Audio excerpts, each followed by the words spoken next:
For the day si Hercules sa kakarampot na electric fan na to dahil maghapong wala na namang power dito sa mansyon.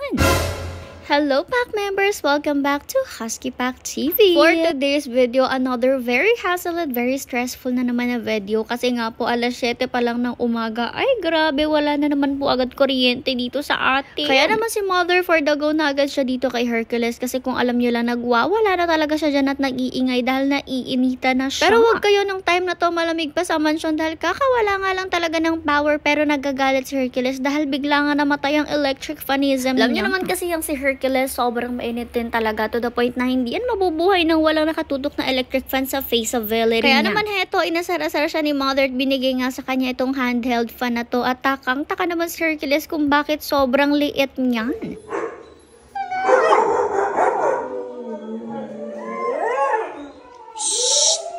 O diba, nagwala patuloy siya at nag-iyak-iyak at nag-howling session patuloy ang pack members natin. O kung hindi pa naman sila pwede mag-howling kasi automatic talagang babanasin sila at may initan lalo. Yung time na to naman, nung mawal pa lang ng power ay binuhay na nga agad ni Mother eto mga solar na electric fans na to. Bali, dalawang ganito nga yung meron tayo. Syempre, meron dito sa first floor at yung isa naman ay nasa second floor. Kalmado pa naman yung mga pack members natin nung time na to kasi sabi ko nga sa inyo, malamig pa talaga. Si Hercules lang talaga yung kakaiba talaga yung pakiramdam at init na init agad. Pero alam nyo ba yung galit niya sa mailiit na electric fan na yan na wala rin agad kasi sabi niya nako mukhang no choice na nga at eto na lang talaga yung electric fan na pagtitiisan ko kaya ayan umupo na talaga siya dyan sa electric fan na yan. Ang nakakatawa lang talaga guys, talagang pilit siyang pumapwesto ng ayos para mahanginan siya pero takang-taka siya kung bakit ang unti ng hangin dyan at sa pisngi niya lang humahangin yung electric fan na yan.